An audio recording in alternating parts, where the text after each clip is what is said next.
Mars Console Gamer. The only peace I find is a future that never happened.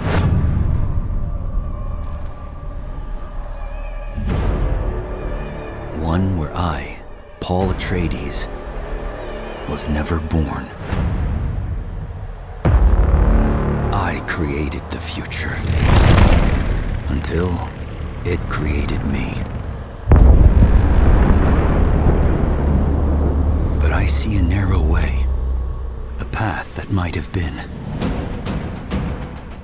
What if my mother had obeyed her orders and given birth to a girl?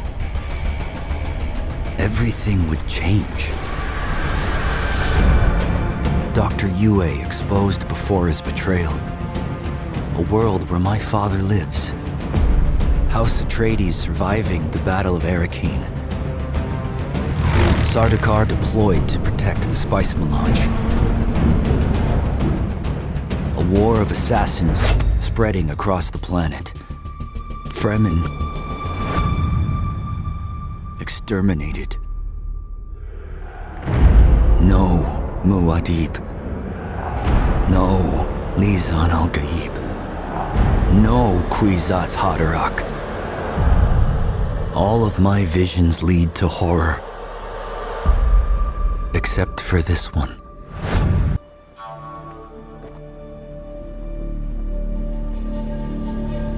Fear is the mind killer.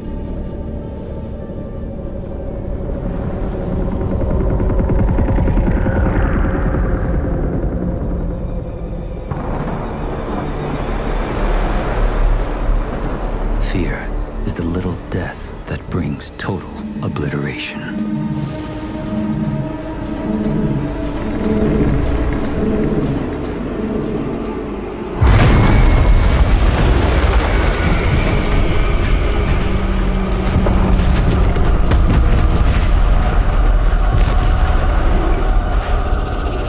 I will face my fear. I will permit it to pass over and through me. And when it has gone past, I will turn the inner eye to see its path. Where the fear is gone, there will be nothing.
Arrakis is a test. Few survive it. But the humans that do awaken.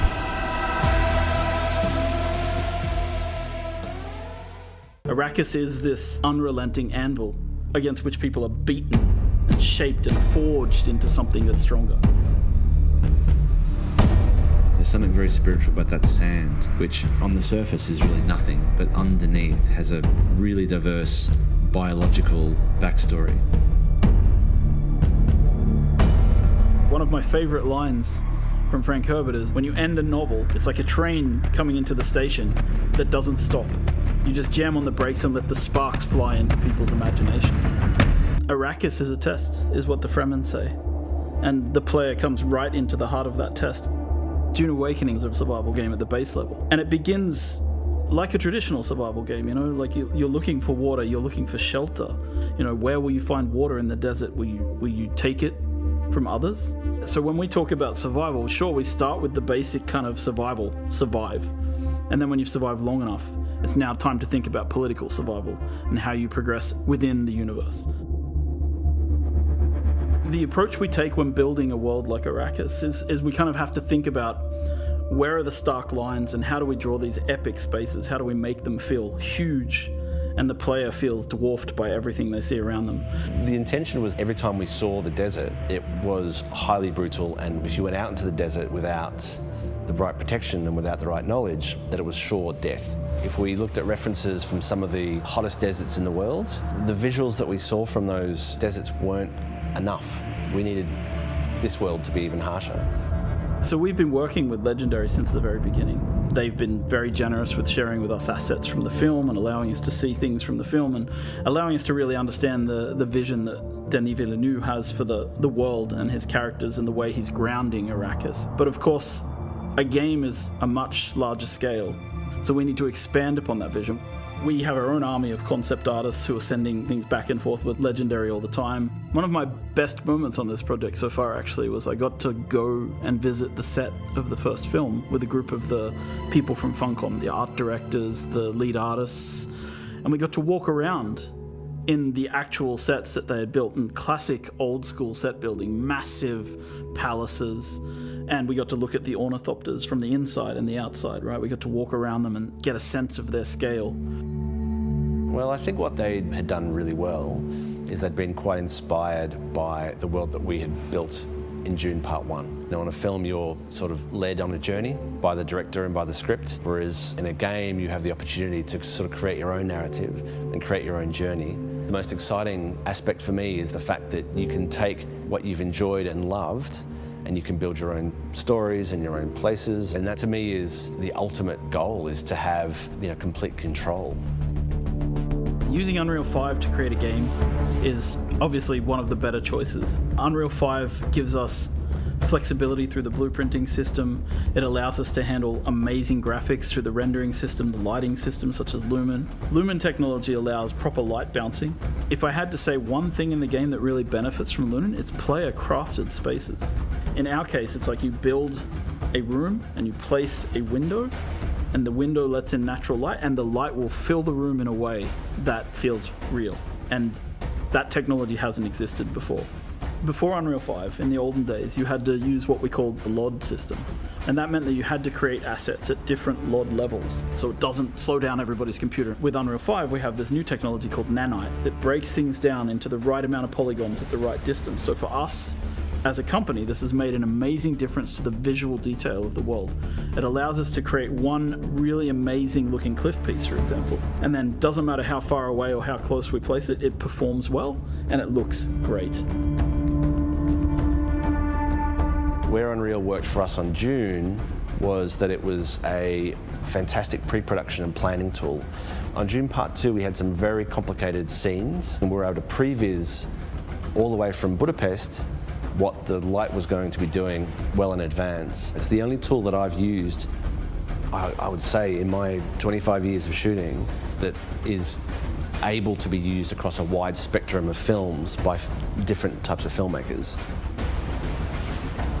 The most iconic creature in the Dune universe is the sandworm of Arrakis. And so we've tried to represent this in the game in multiple ways. So as a player, your first steps on the open sand, you hear the hiss of the sand in the distance as the sandworm begins to move towards you. And when it gets close, you hear the roar as it erupts from the sand nearby. And at that point, you have only seconds to live if you cannot make it to rocky ground. So this is your first experience with sandworms. And these are the little ones. When you go into the deep desert, when you're harvesting spice, the giant ring-mouth sandworms that we've seen in the film will erupt underneath the spice blows and suck harvesters and equipment down into the sand beneath them. There's really only one rule. The sandworm will always come. Humans have always had this innate drive to create something, to build worlds, whether it's in their head, whether it's in text, whether it's on screens, whether it's in games. Funcom as a company has been on this journey for a long time, creating multiplayer worlds where players can live out their dreams and fantasies. We were there in the beginning with massively multiplayer online games. We've been there in the beginning with survival open world crafting games. And Dune is a combination of those legacies, bringing us forward into the future. It's the culmination of what Funcom means as a company and what we can deliver. And this legacy means that we need to really pay attention to what we're creating and how we create it for the fans. Because I think at the heart of this, there's a lot of people out there who really want to live in the universe that Frank Herbert created. And they really want to live in the visual world of the films that they see from Villeneuve. And so we need to create the gap between those two possibility spaces and create a game world where people can live out their fantasies that they've taken from Dune. And yes, it's a huge legacy, and it feels at times extremely overwhelming, but we really hope that we can deliver something for everybody.